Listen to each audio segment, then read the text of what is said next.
Make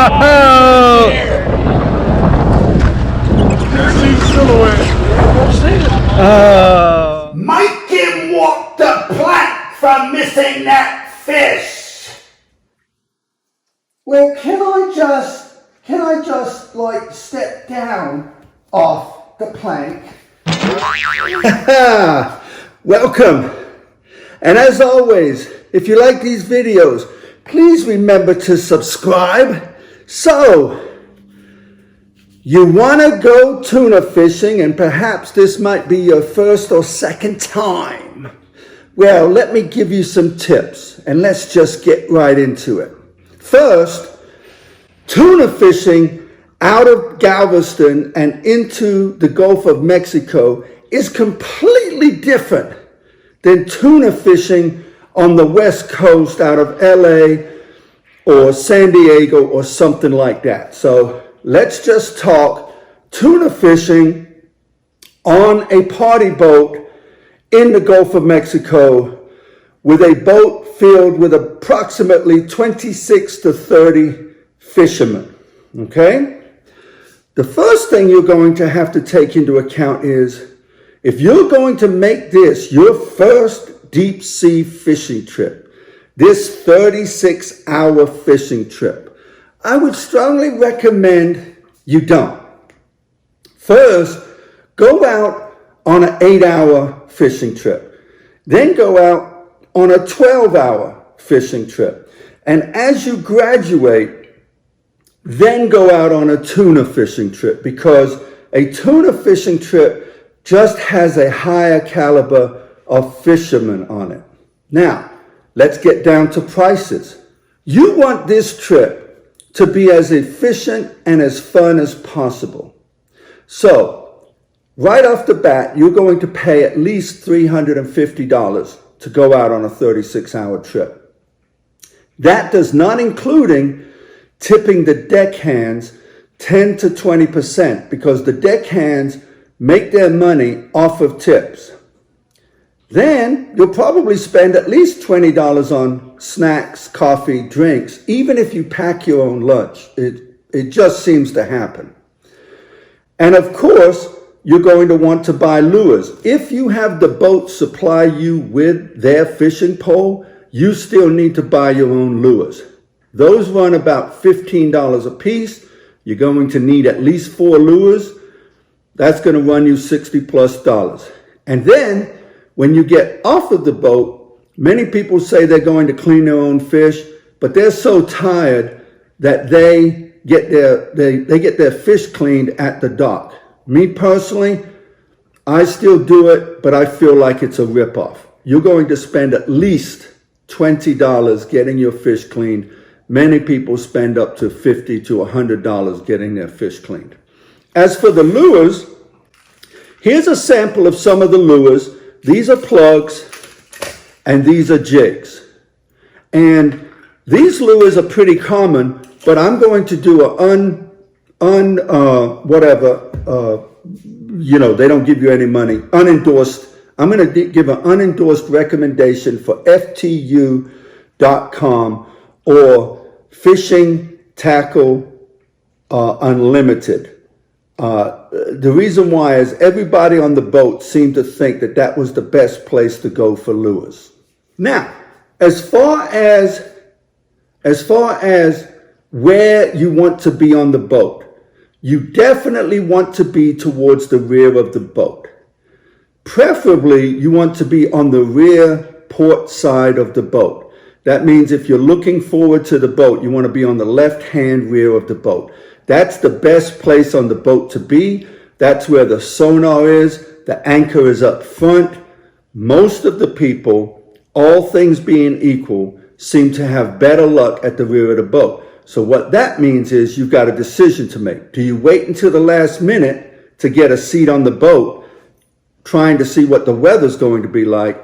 Or do you do like I do and get a seat on the boat 2 months out, ensuring that you get the position that you want? Also, the food on the boat is much like gas station food. So if you have special dietary needs, you may want to take those dietary needs with you. We took off into some really rough seas. And these photographs, this film does not even begin to display or to convey just how rough the ocean was.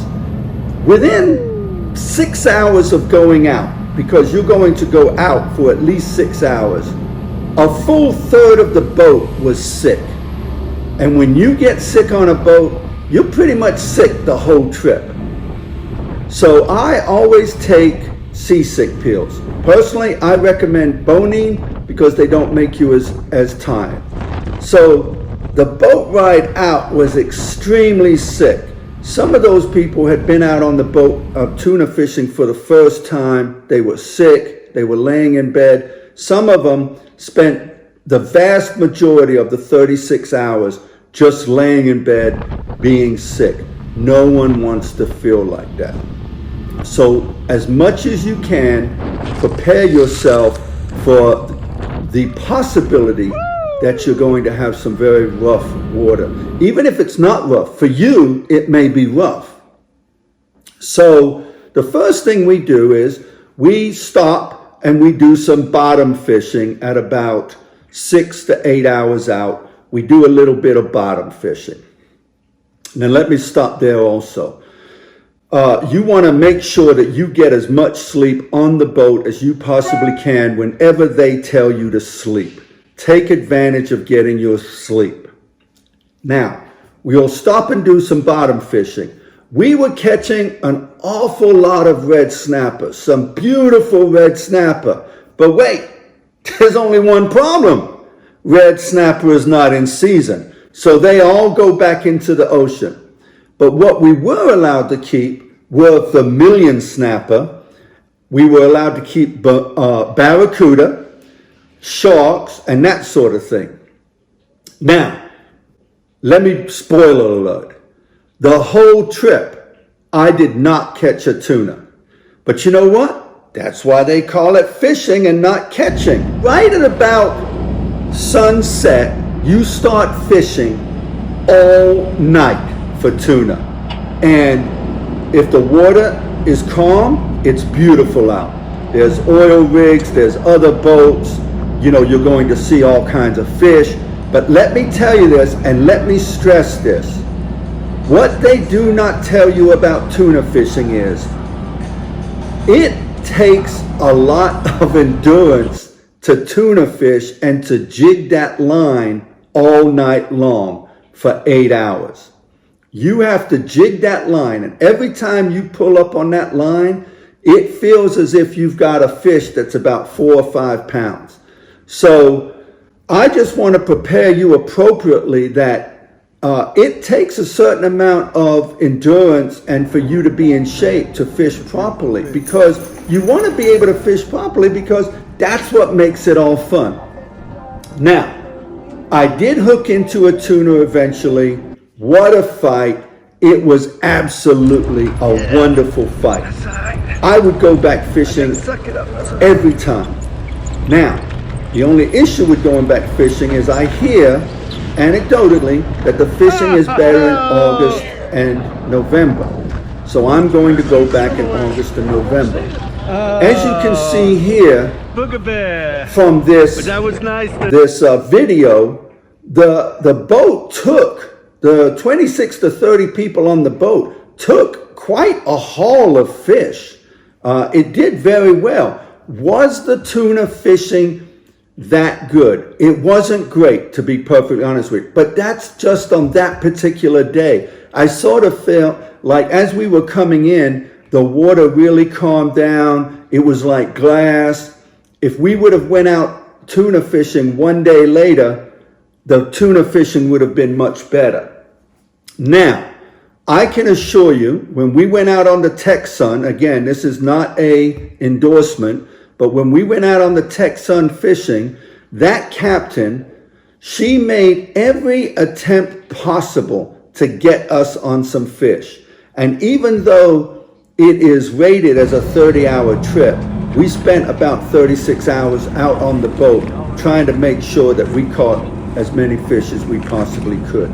So the deckhands are trying to get you on the fish, the captain's trying to get you on the fish, the people on the boat are fun, but you have to prepare yourself for what is in store on that boat.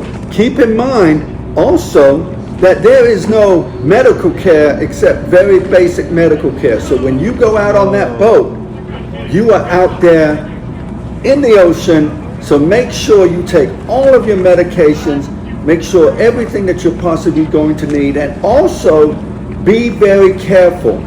That is a big, heavy metal boat. Everything is banging around. You will get yourself hurt if you do not stay alert.